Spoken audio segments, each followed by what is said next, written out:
Friday Night Live with Riz and the dog during the Yankees Mets Subway Series. Diamond Diehards is on.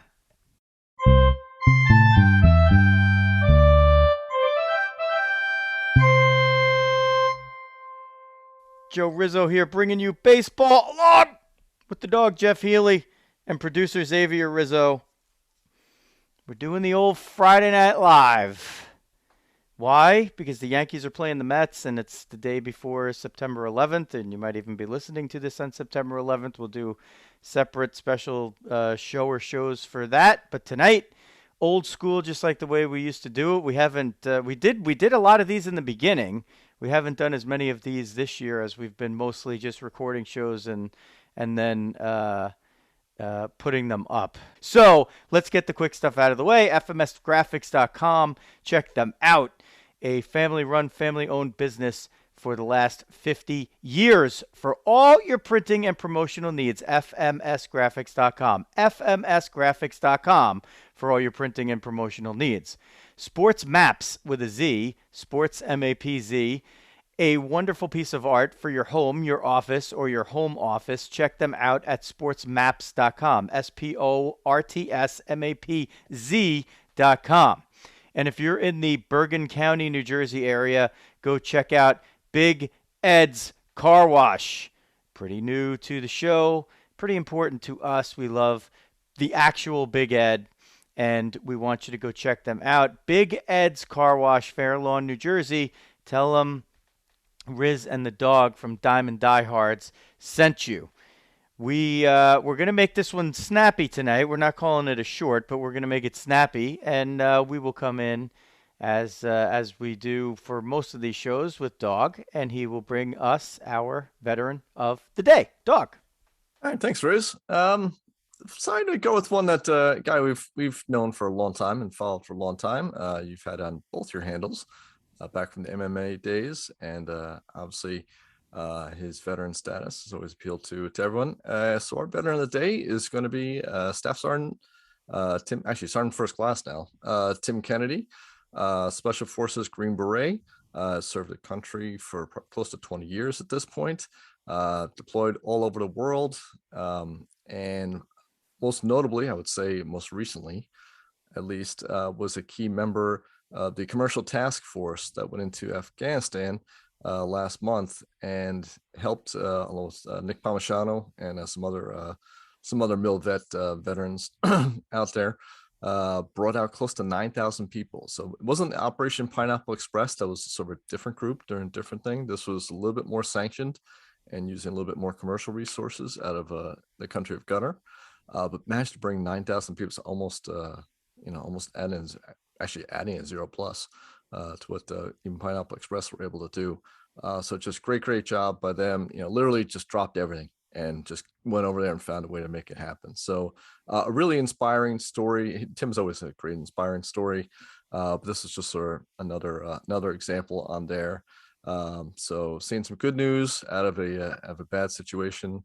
And like Mr. Rogers always said, right? Look to the helpers, and there's no one better to look at than Tim Kennedy. Yeah, I've been fortunate to have an acquaintance with him sort of from afar, from my Rear Naked Choke radio show, which is since 2007. Tim was fighting back then in the International Fight League, courtesy of Jerry Milani. We got that hookup, and back then, Dog, it was very interesting because his military career at the time was something that we weren't supposed to mention. We had to keep that like on the down low.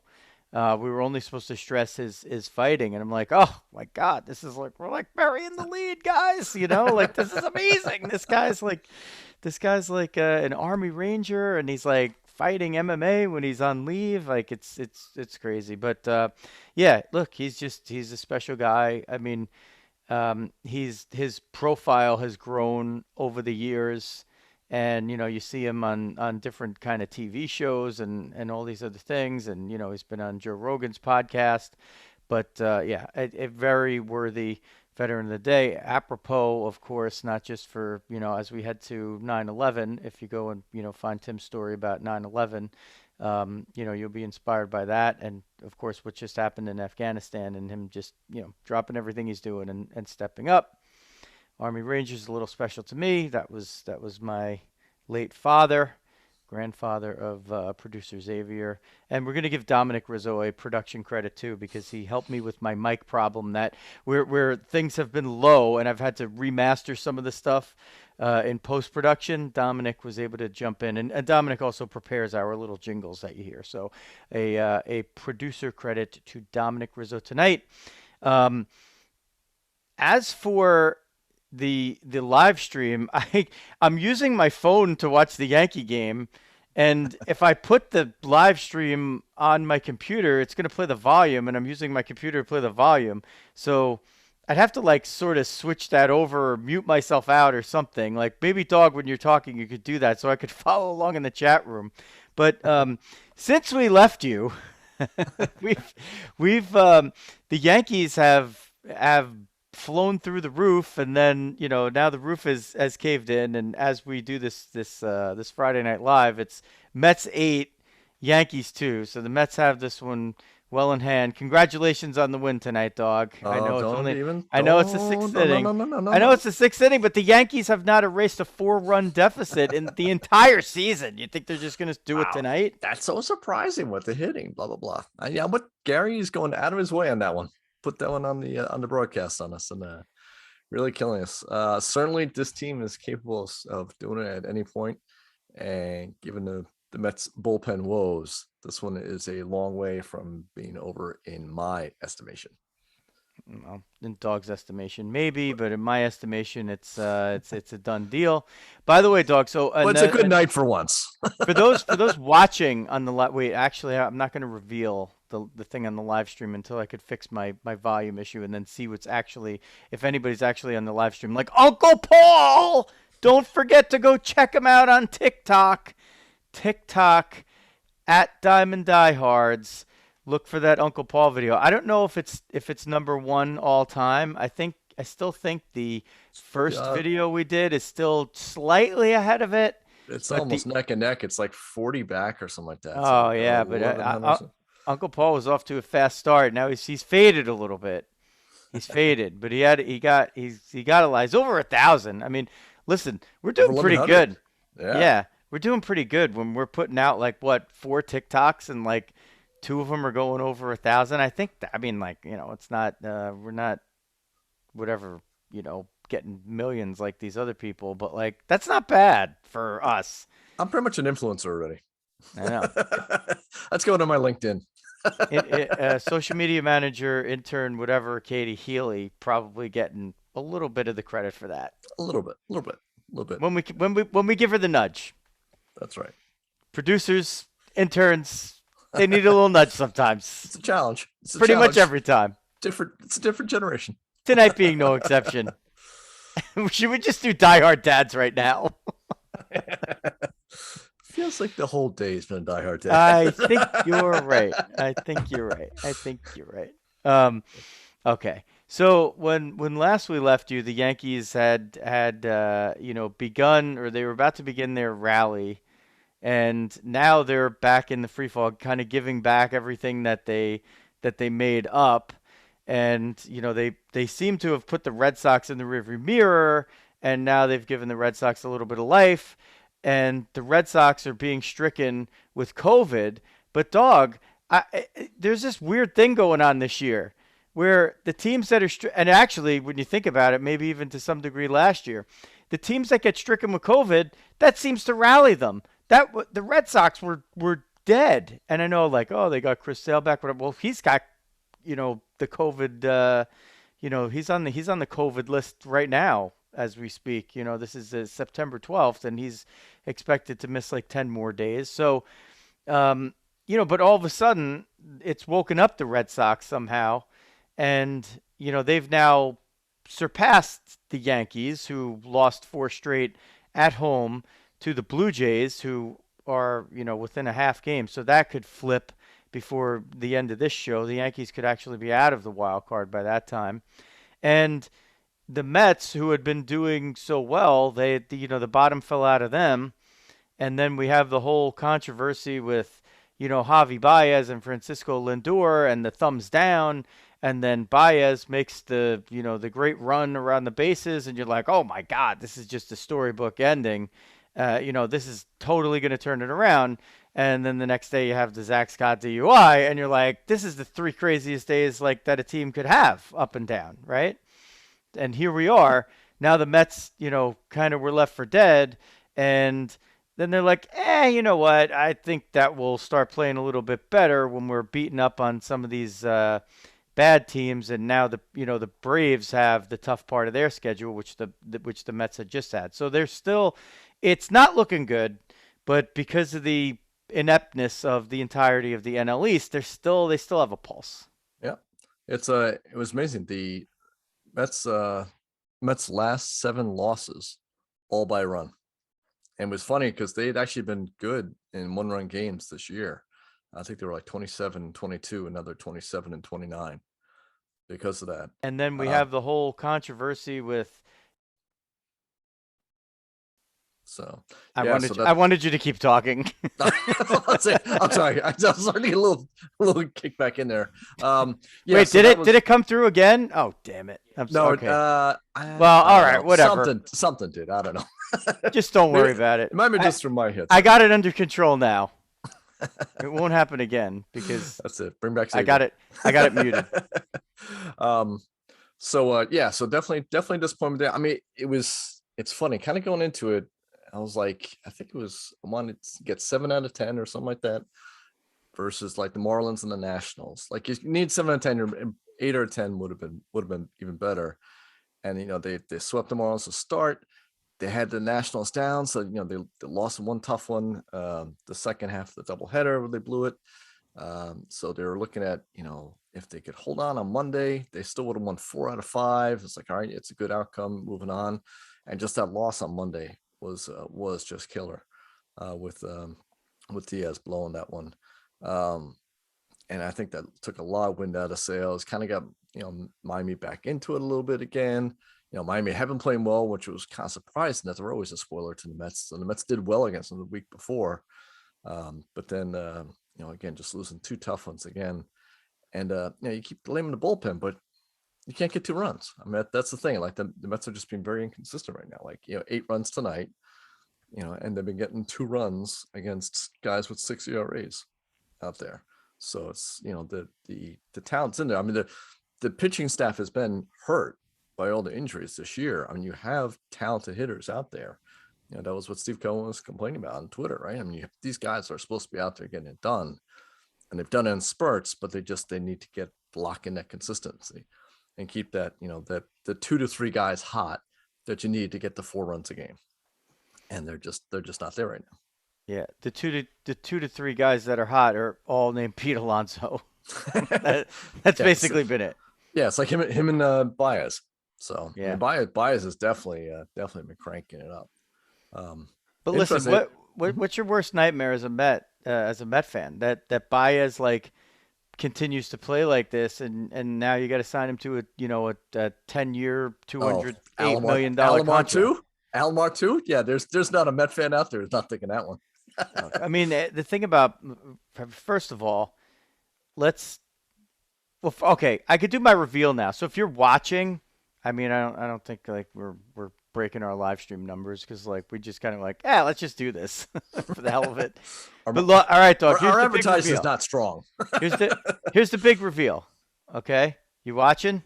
I'm watching. Okay, you're watching. I'm gonna turn around now. Ah, very nice, very nice. The Anthony Rizzo shirts came. Very nice. Producer Xavier got his. I got mine. Luisa Rizzo got a different cut, and hers is on back order. By the time hers arrives, cousin Anthony might even be hitting free agency at that point, and going to find pastures elsewhere. It is interesting though that trade really gave them a lot of impetus, and they also got Joey Gallo, and honestly at this point neither guy, even during the streak, neither guy has really hit that well. But the interesting part is it still helps the lineup. And people are like, this Gallo, he strikes out all the time, whatever. It's another left-handed bat, and he's improved their defense a lot, Yeah. and so has Rizzo. And we didn't really talk about it that much, but that was a big weakness. And the way that the pitching staff has been, they need to tighten up like any spot that they could, and they tightened up a few spots by doing that. And let's also talk about Judge in center. Like he's played up. I feel like he's played above average there. Like he looks good in center. He looks like he could really just play it all the time. And Stanton and right, not a horror show, but like he's better than Clint Frazier. Like defensively, he had a great catch the other night, and then a couple of plays where certainly he could have done better. But again, like we talked about this at kind of ad infinitum, he's not gonna kill you out there. And the more he's in the outfield, I just feel like the better it is for the team. Now, all that being said, if Gallo and Rizzo are not, picking up a little bit of the offensive slack here, then I mean, they're just going to fall right out. And, the Blue Jays are on fire.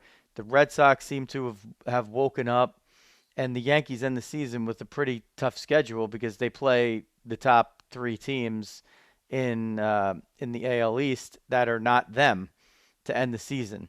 So they're kind of like in this easier part of the schedule. The Mets, being included in that as a team that's hovering around 500. So if the Yankees are stalling and falling now, they're going to have to really wake up if they want to turn this thing around. We talked about it. I felt like the Yankees were going to wake up. There were a few things we listen. Just go back and listen to the other shows. We were 4 months ahead of it, from compared to everybody else. They actually made those moves, and they woke themselves up here. What you can't account for is losing two key guys in the bullpen. So you've gotten a complete washout from Zach Britton. He's done. He had basically. I don't know if it was exactly Tommy John surgery, but he's out, maybe even through next year, so he's done. And Loizaga getting hurt now and being out for a couple of weeks is a killer because he's been their best guy in the bullpen. Yep. And of course, Chapman had problems. And then everybody was still talking about like, oh, he's awful and whatever. But he had like a really good 15 inning span where he didn't look anything different than his usual self from previous years, but he's under so much scrutiny that people are like, oh, he sucks. And then, he's since fallen back again. So you can't, you can't come out of these, fires with guys that you can't trust in the bullpen and expect to win games. I mean, it's just not going to happen when these other teams are doing it. But the Red Sox went through the same spell. And right now, dog, if you really look at it, Tampa they're 9 games clear at least at this point. They're a virtual lock to win the division just because of the way that they've played. Their offense is actually underrated, and their pitching is just very, very, very consistent. Nobody's going to really catch them at this point, and it would have to be an epic collapse by them, and either the Yankees the Red Sox or the Blue Jays would have to just win at a torrid pace through the end of the season here. There's just not enough rope really. So I think the Rays are home free. What you have out of those middle teams is, Doug, look at the starting pitching, and the Jays suddenly have a big edge over the other two, especially if, Garrett Cole is a question mark for the Yankees. Sale obviously is a big question mark for the Red Sox because he's missing at least one, probably two starts. So you look at the Jays and through their top four, um, they have Barrios, who really hasn't done that well, but at some point you got to figure he's going to turn it around. They have Ryu, who was very good in the beginning of the year, had a little downturn, and now looks like himself. Robbie Ray's having the best year of his career with the tight pants and the wedgie that everybody likes to point out. J.J. Ziegler, I'm looking at you, buddy. Um, and um, And and Mats. and even Mats is, yeah, I mean Mats That's has not come great now. on. So you got a bunch of guys here. I think I think I'm am I shortchanging them somebody? I don't know. I feel like I'm missing even somebody else. But like all of a sudden these guys are, yeah, it is Mats. So these guys are pitching much more consistently, and they're getting into that magical sixth inning pretty much all the time, and sometimes getting into the seventh, and I don't know about the eighth, but that becomes a big advantage at this point when you have all these other teams that are not named the Rays having so many problems in the bullpen. I mean, the Red Sox are having the same problems the Yankees are in the bullpen. They got guys melting down that were performing or overperforming during the season. So I don't know. I mean, it's a little bit of a crapshoot. You really have to keep your eyes on Oakland and Seattle because those teams are not that far behind, and the way that this thing could turn, it really could turn on a dime. I mean, right now everybody's like, "Oh, the Blue Jays are the hot team. They're just going to roll right past everybody." But you know what? The Mariners are almost as hot. 7-3 in their last 10. They have the same record as the A's. The Mariners don't want to go away. I mean, their run differential is minus 53, and they're 12 games over 500. So if they start actually playing better than their run differential, then like their expected win percentage is 10 games under 500, and they're 12 games over. So they're either going to regress toward the mean, or they're going to start really believing, and now they're going to like chip away at that run difference, and they're going to win even more games. So you can't discard them. Um, and the A's are the A's. I mean, they'll just they're kind of like the Yankees in that they could have these heartbreaking losses one night and then come back the next night and just play like nothing ever happened, right? So Yeah, the AL wild card is really up for grabs, I believe, both spots, both spots. there you go. Yeah, and on the on the NL side, I mean, it's a 4 or 5 team race at this point for the bottom spot there. We're all kind of getting packed in at this point. The NL East, obviously very weak, and the West still having the strength out there. Every team is having some issues and stuff, right? And it keeps like it seems like one team's got figured out, and all of a sudden they start to play somebody else, and it's like, oh well, maybe not. And they're all just kind of hanging around the same sort of spot. And it kind of feels like whoever gets hot near the end, that could be it. Even the Metsies, like, I mean, if they can stay, one or two back, last three are down in Atlanta. I'm like, what? Who knows? Maybe DeGrom and Syndergaard comes out of the pen on that one. Like it could be also, oh, by the way, Yeah. and that could be it. Like you're gunning for the division. And it's like, well, you know what? Maybe DeGrom can give us five. And you kind of go for it.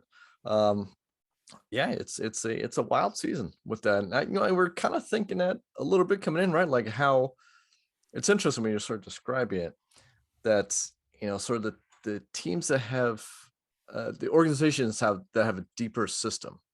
I think that's really kind of coming through with this year, right? And I think maybe sometimes it's just like you have the down year of innings with COVID and so forth. So like your starters just haven't been used to going out for as long.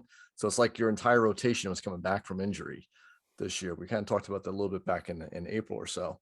And and it's starting to come home to roost, right? These guys are just starting to kind of hit the wall. Like guys who are going, wire to wire, they're just too stretched out. They threw 60 innings last year, and now you're getting to 150, 160, 170 for guys who've been around. And it's, it feels like it's just kind of getting to be too much on some of these guys. And, the teams that can go down and get guys from AA and AAA to come up and give you those 3 or 4 starts, that keeps you in it until those other guys come back and you can get them going again. So some organizations have that. Some bought that in, like the Dodgers, right? So Dodgers went and just did whatever they had to do to keep themselves competitive. And then the other ones, it's just tough for them to generate it. What are the Mets like 6 games over 500 since Uncle Paul did the video? Hello, Uncle Paul. He's joined us. he did call him out. And he says that there's a good game going on. Well, there is. It's all about perspective. There's Yeah, there's a liner into right field. We can't give play-by-play, folks, but McNeil, foul ball. Okay. Oh, so okay. Yes Network How the flashing a vibes? graphic. Notable free agent shortstops: Trevor Story, 28; Corey Seager, 27; Javi Baez, 28; Carlos Correa, 26; Marcus Simeon, who's playing second base, 30. So this actually jumps into one of the subjects that I wanted to talk to you about, dog. How the bias got a hit there? Well, we're not going to cover that. Uh, Things are going well. A little dunker for the judge. so The line drive in the box score months. So, we'll get to that to the shortstops in a second, but we just mentioned all of the pending free agent shortstops. What's interesting, dog, is when you sort by wild card standings, the positive run differentials are all at the top. The negative run differentials are all at the bottom. It's a perfect line of demarcation.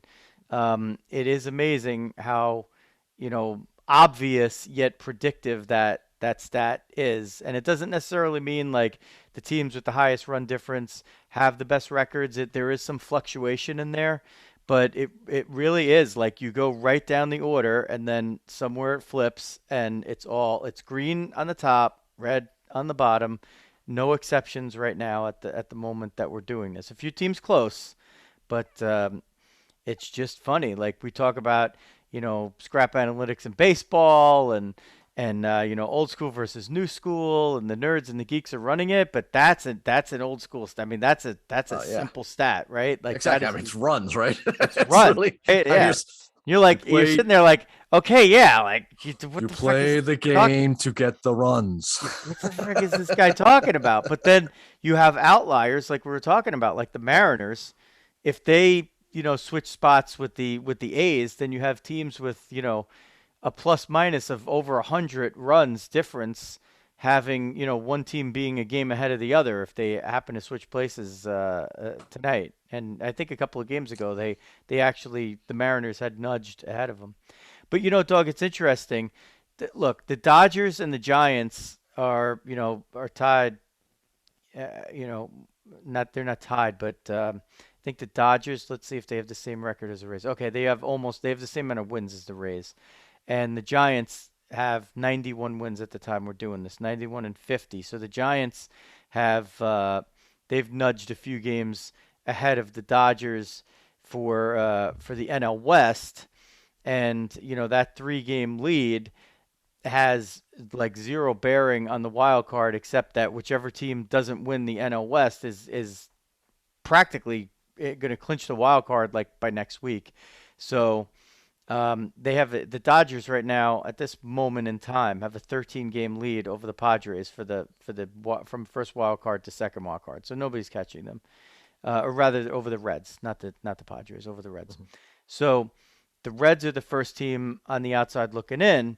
They rapidly improved and closed the gap on the Padres because the Reds had a really easy schedule. But guess what? Even with their easy schedule, now the Reds have hit the skids a little bit. So they fell back behind the Padres. Dog, we mentioned this on the trade deadline show. We talked about the deals that the Cardinals made, and we kind of like said it. I don't think ever anybody even mentioned them. At least we mentioned them.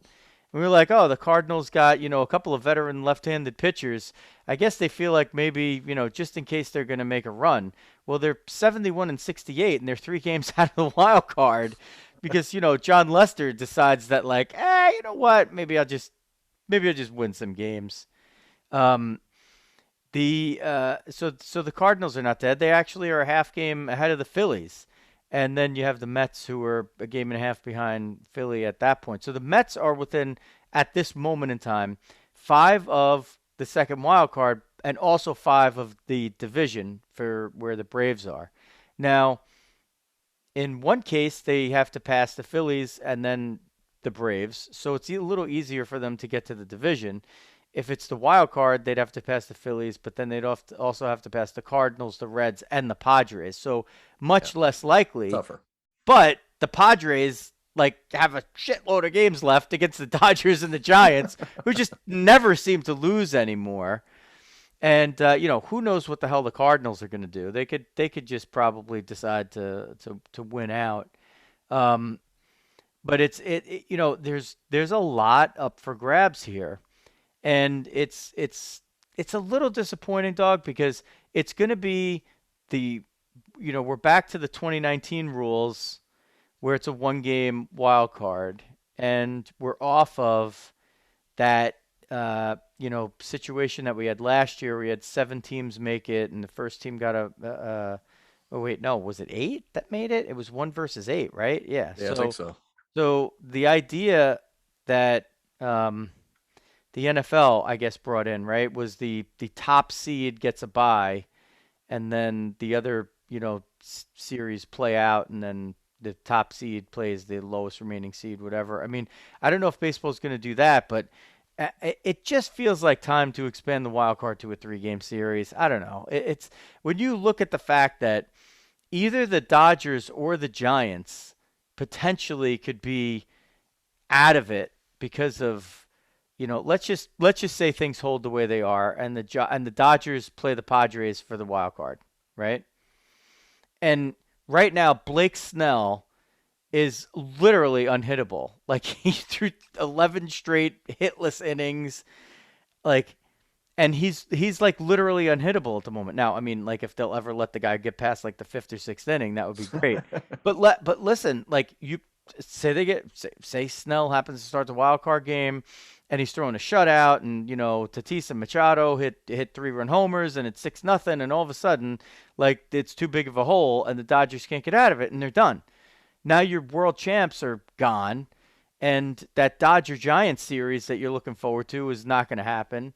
And of course, the Brewers and the Braves are rejoicing because now they know that one of those teams got knocked out, and they don't have to deal with them. They only have to deal with maybe not even the Giants if the Padres would then go through and beat the Giants, right? So Yeah. but I gotta admit, I actually love the 1 game wild card. I do think, especially with the this, I like the fact it makes it all about the division in baseball. And I think that's something that football lost a little bit with that. I think it's just a more of a natural tendency in baseball that you should kind of reward that. Um, I mean, I remember the Mets in 16, right? They ran into Kershaw. It was Kershaw versus Syndergaard, and Syndergaard threw a great game, but Kershaw was Kershaw, right? And the Mets had a good team, and they got bounced home. And you know what? That's the way the cookie crumbles. You know what? Win the division. That's what it should be all gunned for. Um, and if you don't, then you have to take a risk that you can run into a hot guy and get bounced out. And I think that's actually great I think it's a great balance between the two. okay, I got a question. I Mhm. got a question. I got a question about that. I mean, I like him to ground for those, but Here's my question. If wish you're I had. gonna if you're gonna go for that, I get it in this format.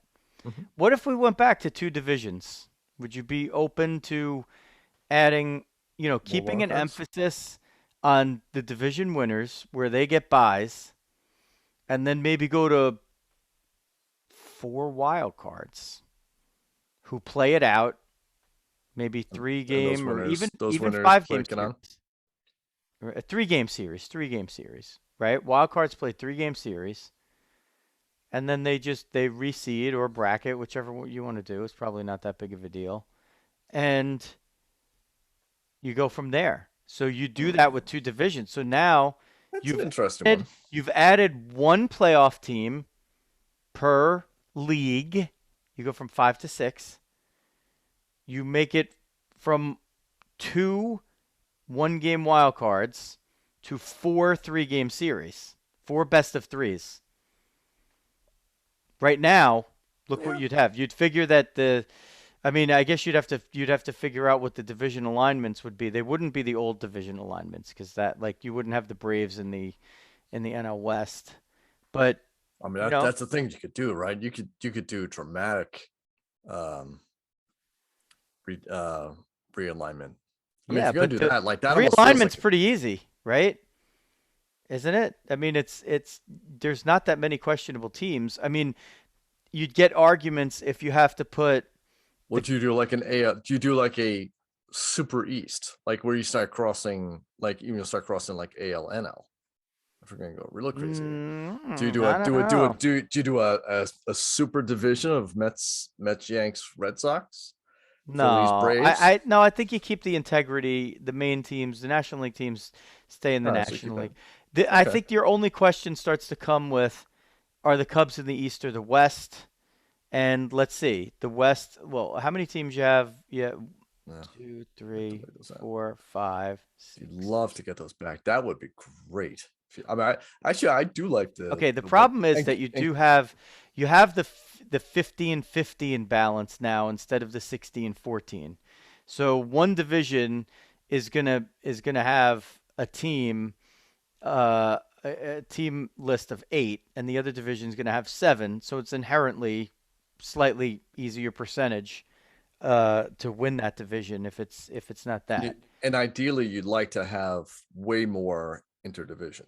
I think that's I think a lot of people have sort of complained that they've lost that a little bit with baseball. If you did the 2 divisions per league, I think that highlights even more that you basically play your division. Okay. So Which here, I think yeah, would be let's start with the NL, right? okay. Here are the Okay. easy ones. Let's start with the West. Okay. Giants, Yeah.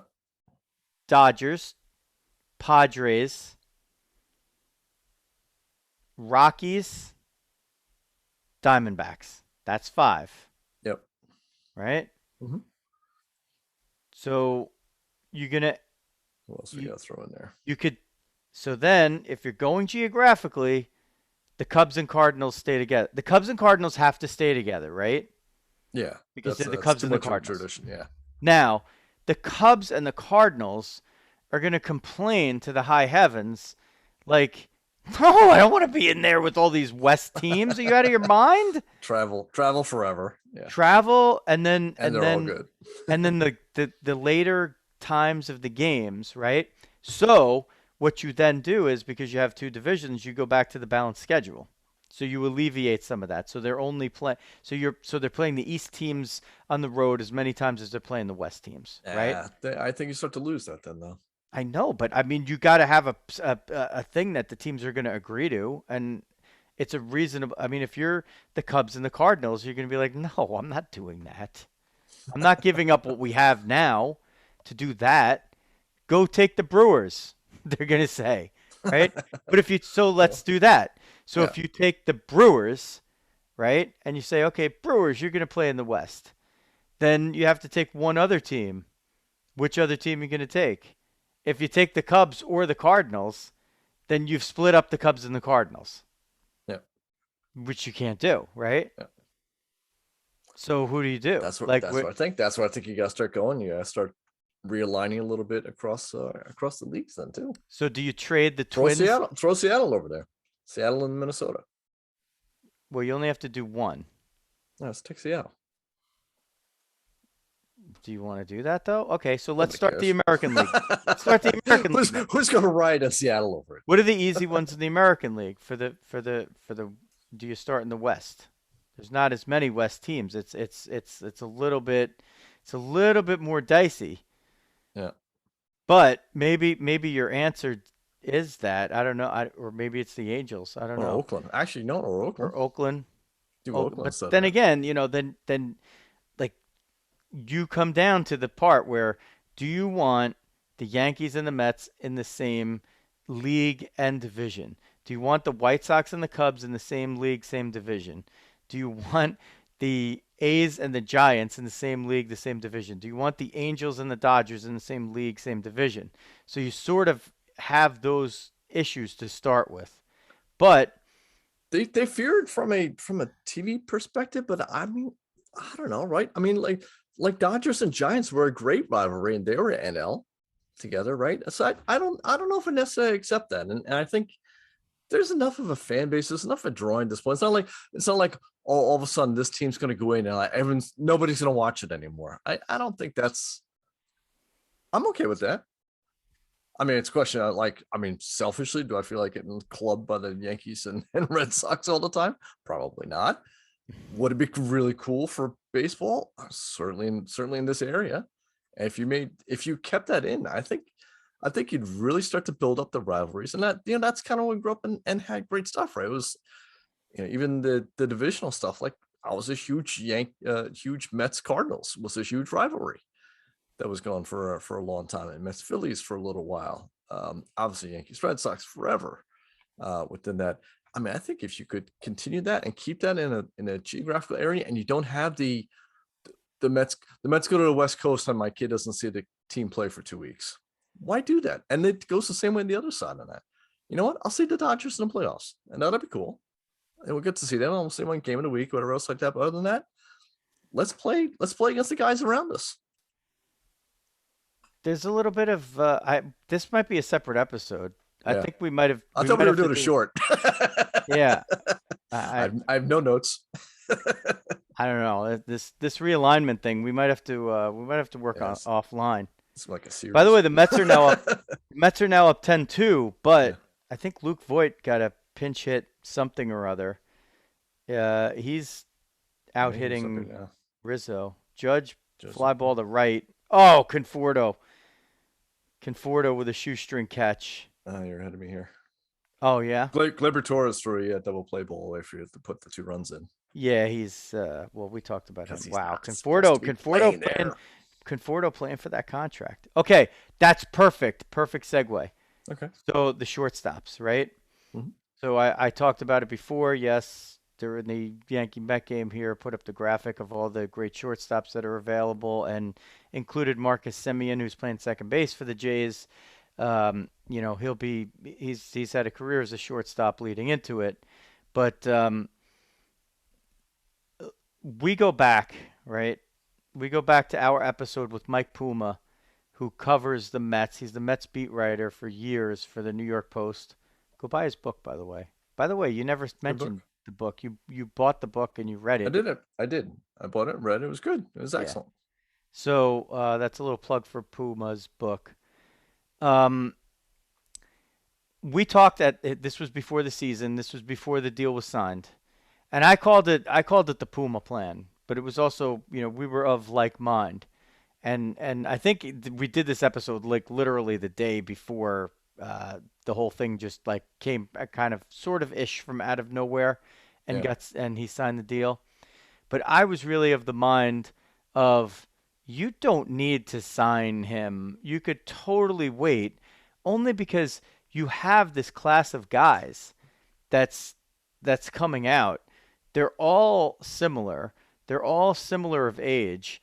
You could argue five of them as being the best or whatever. So between that, any one of those guys, you're gonna be able to find three of them who are probably what you'd consider a perfect fit for your club, and you don't really need to just jump into a deal with this guy, even though you made the trade.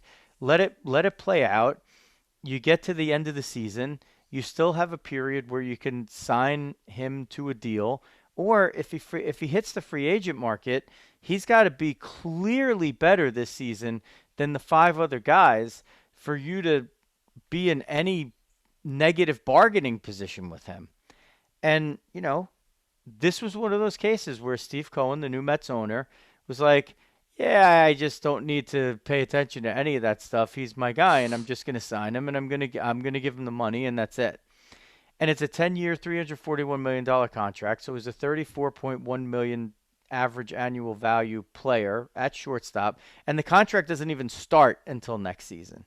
So Mhm. you got all these guys out there, and I mean, now, now it's become a little more obvious. But again, we were talking about this in March. Like, who are you bidding against? You're not bidding against anybody. Like, can he like you basically blew 200 more million dollars on the contract than you probably would have had to if you just waited until the end of the season, and you could have signed them for, 7 years and 140. Maybe not that. Maybe. I don't know.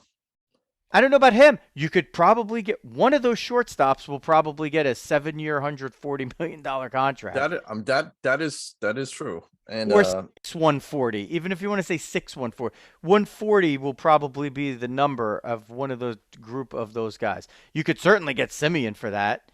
You could get Simeon for less than that. You could get Simeon for 4 years and, you know, 100 million well, yeah, probably. yeah. Like you could pay him, if you wanted to do that. Now, is he going to be as good as Lindor? I don't know. He's way better than him this year, and he's been comparable to him in previous years. So now you have 2 years of where Lindor has had a downturn. Now, I'm like you. I tend to just be really willing to wash the 2020 season and say, it's you can't really rate the lack of performance there, and you can't really hold it against the guy because there was so much stuff going on with the short season, and you don't know how that would have affected numbers over the entire year. But they just didn't need to do that. It's like not good. Like those are the kind of things, Little and bit of hubris. those are the Yep. kind of decisions, dog, that get you into trouble for the long term. And now you don't have a general manager, right? Because Zach Scott was your interim guy. He was a, yeah, I don't know if he would have been back. I really don't know. I think it was possible, but He seemed to be doing okay until the wheels came off. yeah. And you know what? That's that in this day and age. Up to the trading deadline, right? I mean, In this, yeah. if you But got a pitcher, you'd probably be in a much better spot. his transgression of the DUI is not good. But in this day and age, it's not it's not a Trevor Bauer like hurdle that he has to recover from to keep his job. I mean, the Hall of Fame manager of the White Sox has two of them.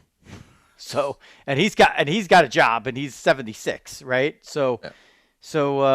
I mean, not saying Zach Scott is a Hall of Fame GM, but I mean, like, there's if you could do the job, there are people in baseball who are willing to look the other way on DUIs. And if you did what they're alleging Trevor Bauer did, there's you That's a tougher one. that's a different story, right? So he is he going to be back? I mean, this probably sealed the deal that he wouldn't be. I don't think that it's a 100% sure thing that he's not going to be Zach back. Scott? But Oh, there's yeah, no Zach way. Scott. Oh, No, there's I no know. way. I No way. he could be there still in some kind of other role, but more than likely they're gonna just move on from him. Um, so since we just predict the future all the time, and I claim myself to be a time traveler, I'm gonna name the Mets next GM. Good. Stevie, hold on. Let me get this on here at Stephen Cohen too. I'm gonna name on Friday, September 10th at 10:20 Eastern time. I am going to name the Mets I'm gonna next. write this in so we can follow this. I'm The going to new name the Mets next GM. Mets GM per And I am not going with Theo Epstein. I wish. Although I think that, it's It would be possible, great. but Not gonna happen. but he wants Unfortunately. ownership points. Uh I am going and it's not I David Stearns is a possibility. He's a Queens guy. Grew up, I believe, as a strong Mets fan. Has done an amazing job with the Brewers. But when the Brewers win the World Series, as my pick was a year, which my pick will be have been a year too early. We'll go back to that, and we'll say that Riz was a year too early on the Brewers. So I'm going to say that the Brewers go all out to keep their guy David Stearns, and I will say that his protege Ray Montgomery will be the Mets' next GM. Fordham's Ray Montgomery. I will say it. I make the All proclamation right. now that he will Uh, be currently in the Angels front office, where they did things a little bit differently this year in the draft. The Angels, for their 20 picks, they picked all pitchers, a franchise that has been notorious for signing free agent hitters and developing hitters and being short on pitching with all these tremendous bats. Mike Trout, hmm. formerly Albert Pujols, who they had signed. Um, your third baseman there from the Nationals, Anthony Rendon, who they signed. Otani comes in. His presence with the bat has been significantly more than his pitching, although his pitching has gotten very, very good. They do things a little bit different, and I think a guy like Ray was behind some of that, and he's a New York guy. He grew up a Met fan, and he's got the credentials, and he will come in and knock the socks off of the Mets brass and turn that team continually in the right direction. It will also be good for our show since he's one of our It might first be one of our first ever guests. And we look forward. We'll start bothering him. friend of the show. Friend of the show. We'll start bothering him in the off season, I think. Well, I don't know. We could bother him now. You never know. You You never never know. know. So how about that? You didn't see That's a that one that's a coming, dog. You didn't have that that one in your notes, I dog. did not have that one in the notes. That is an interesting one, and just totally rip it up and go completely outside where people are sort of thinking the same sort of retreads that we tend to get in the Met GM conversation. Um, he's open to, I think from talking to him before, right? He's kind of a mix of like, analytics and old school. I think that would sort of fit well with the mindset I think the team is trying to develop. I guess the question is it high profile enough for what Cohen is looking to do? I don't like that criteria. So I'm not sure that's Cohen's criteria either. That it needs to be a big name splash or something like that.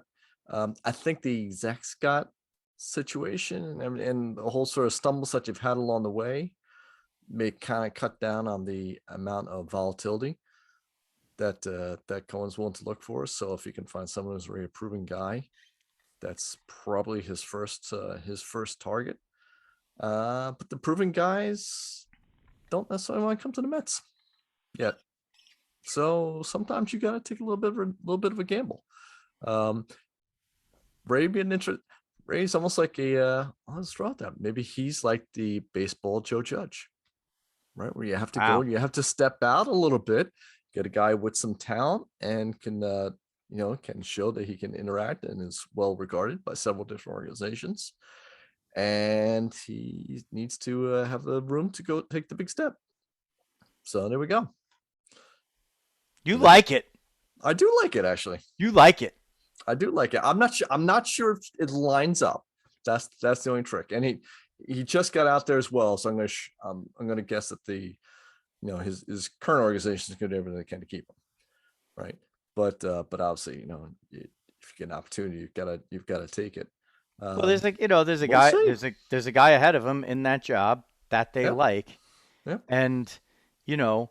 if one of your like guys, 2 years from now, it's like a no brainer. It might be a little early, but it's not. He's been around. He's yeah. That's amazing. It's kind of like a judgment, right? He was David Stearns' right-handed man. Right-handed man. He was right-handed when he played in the majors. He was Stearns' right-hand man. He fit. And look, Stearns is going to be the favorite. I think he had talked to them last year, right? But and look at the Brewers, right? Small market team, top 5 in attendance. 10 of the last 12 seasons. They don't always win, but they're consistently in the mix. And look, it's not going to take a heck of a lot of things to break their way for them to be right there this year. They're almost certainly going to play the NL East winner, who looks like it's going to be the Braves, and the Braves don't look like the Braves of the past few years. Yep. These Braves can be had. And the Brewers have the best top 3, this side of Chavez Ravine. And you could argue that the Brewers' top 3 pitchers have cleared the Dodgers this year. Walker Buehler in a big game against the Giants got his tits lit up the other day. So, and the Brewer guys have not done that. They've been lock, stock, and barrel from day one. I thought there was a chance that they could give way a little bit in the Central, but they've just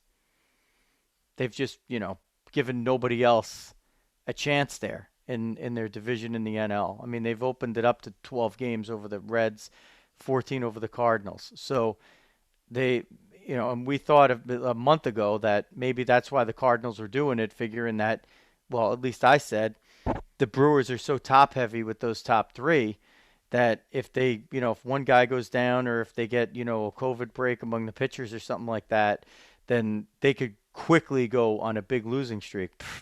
Forget it. They've done the opposite. Yep. They just keep going. 7-3. It's every time you look at them, they're 7-3 in their last 10. It's just them and the Giants. They're always 7-3 in their last 10. Like even if they've lost five straight, they're still 7-3 in their last 10. That was me doing a Jerry Milani imitation with the hands and Oh, everything. oh, good Giants. Yeah, good Giants, good Giants. Those aren't the Giants. Those are weird uniforms. No, good Giants, good Giants.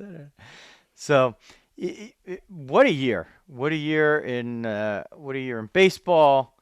Um, what a boy. We're coming up here.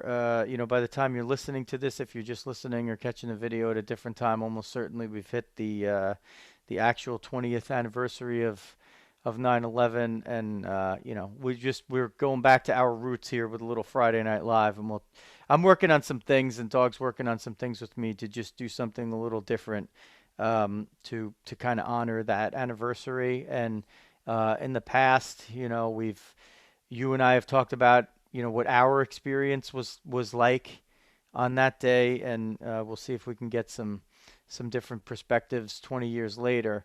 But I gotta tell you, dog, like I usually I can't even watch stuff, can't even watch it, and this year, kind of for the first time, I've been able to watch a few things about it, and It's funny. man, I've been the opposite. really, Knowing I'm all over it. I'm like, I don't know, just the whole situation last month and everything. And yeah, it was a tough one. Tough one for that.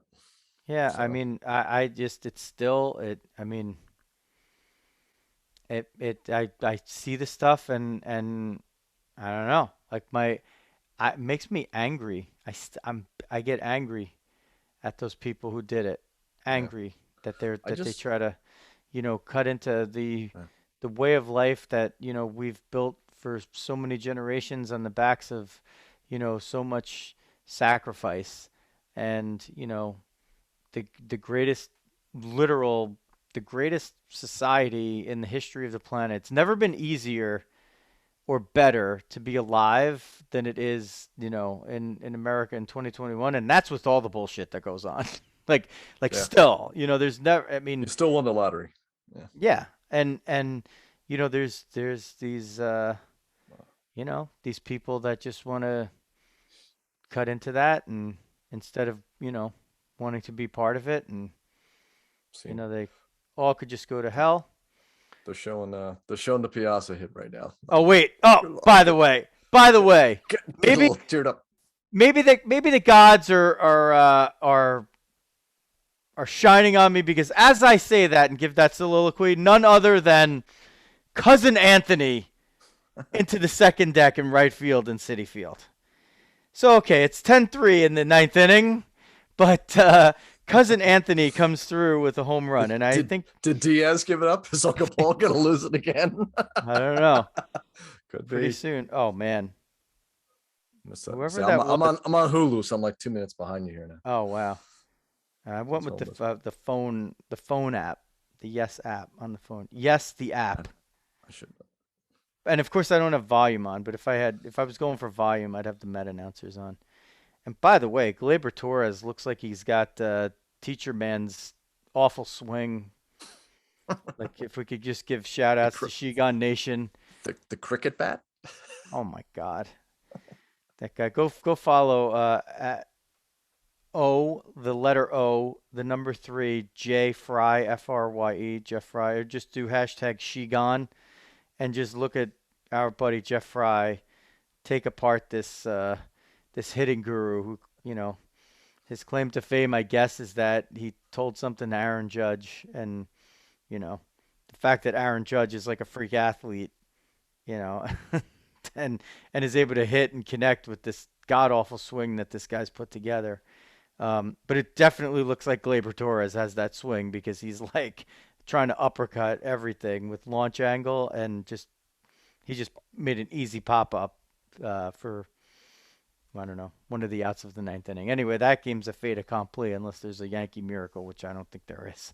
But we did get the Anthony Rizzo homer as a nod from And he did hit it off of Diaz. the baseball gods. The other one. Not the other The other Diaz. one.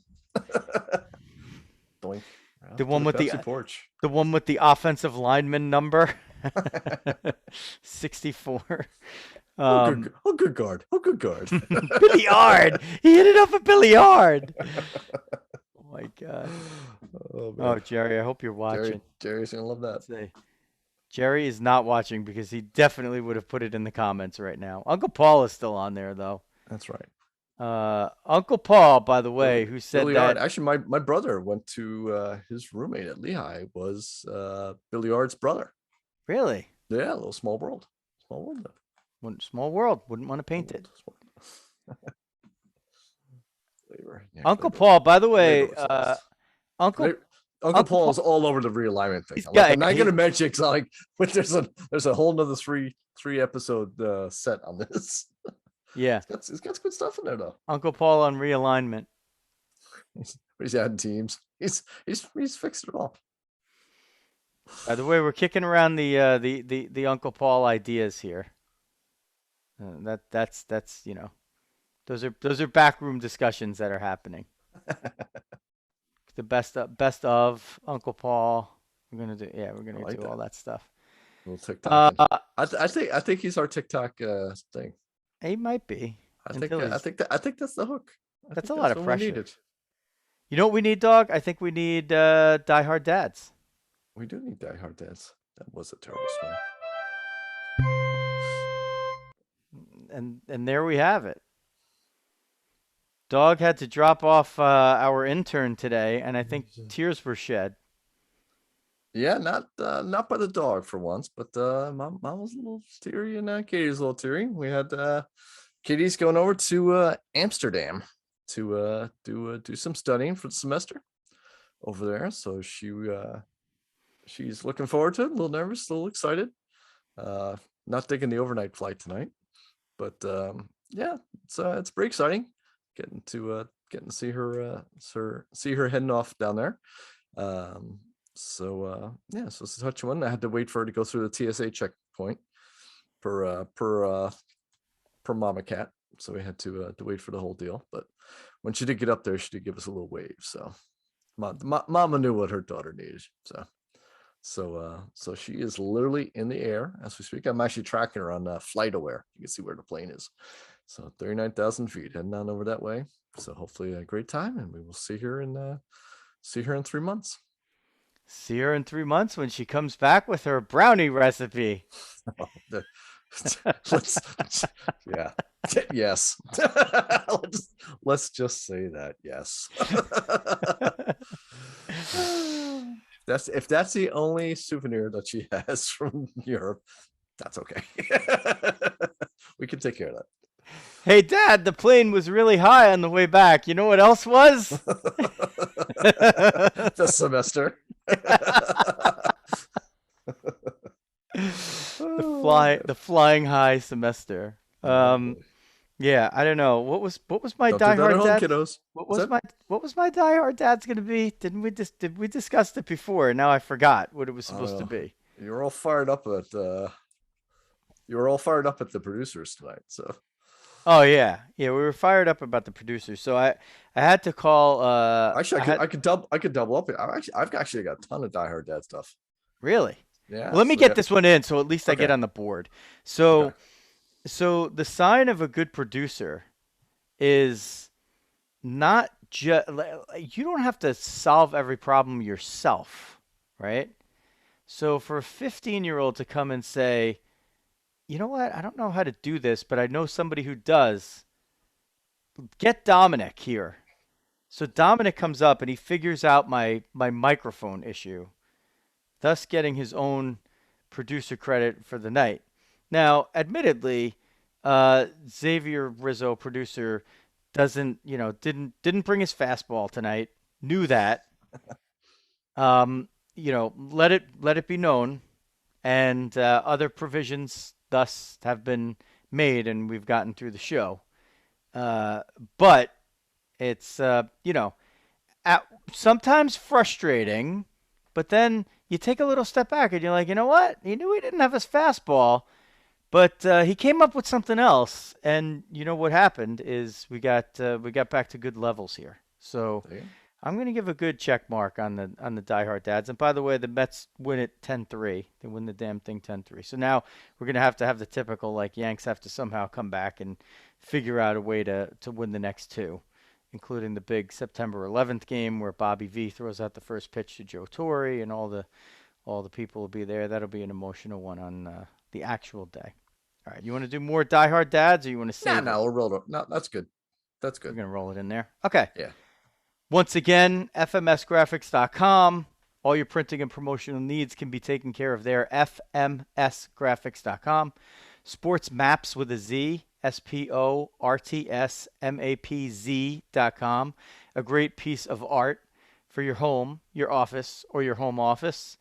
And if you're cruising around North Jersey and you're looking at your car, I know it's not clean, and there's only one place to go that has a 118-foot tunnel, and that's Big Ed's Car Wash in Fair Lawn, New Jersey. Pretty centrally located in Fair Lawn, New Jersey. Big Ed's Car Wash. Go find them and tell Big Ed that Diamond Diehards sent you. So that is going to do it. If you want to follow the show, I didn't even think we did this at the beginning, but go hit that. If you're on YouTube, hit the subscribe button and smash the bell. I think you say smash that's the alert thingy. Sure. So every time we put up a new video, you get some kind of an alert. We'd like to build subscribership there. The videos actually have been doing a little bit better than they were. We did jump on the live stream tonight, so if you were on there with us, we appreciate it. And if you're catching this not live, but at some other time, then we appreciate you jumping on. And if you haven't subscribed to our Diamond Diehards community, do that. You could click that Diamond Diehards community and subscribe, follow, whatever it's called. That's on Facebook. You can go follow us on Twitter at Diamond Diehards. That's me. And the dog is at Jeff Healy 8. That is the number 8, the numeral 8. And we're on every social media at Diamond Diehards, including TikTok. Go check us out, especially there. Those seem to have been some of our best things. We're even on LinkedIn at Diamond Diehard. So if you want to do business with us, like the good folks over at FMS Graphics, SportsMapz, and Big Ed's Car Wash, then LinkedIn would be a great place for you to find us and start the relationship. And you know what? You're not going to deal with anybody else except me and the dog or someone directly like related to us. So it's my blood. That's my all blood in here. That's all there is. So that'll do it for this episode. Another good one. Friday Night Live. The Mets beat the Yankees 10-3. It was a fait accompli by the time we got on, but nonetheless, this one in the basket for the dog. But I did get the Anthony Rizzo home run, so I guess I got to take it. Everyone goes home happy. Cousin Anthony, Yankee home run against the Mets while I'm wearing the Cousin Anthony shirt. You can't beat it, and we will be getting Cousin Anthony on the show this off season, hopefully. So that will do it for the producers, Xavier Rizzo and Dominic Rizzo, and the dog, Jeff Healy. This is Joe Rizzo. Diamond Diehards is out.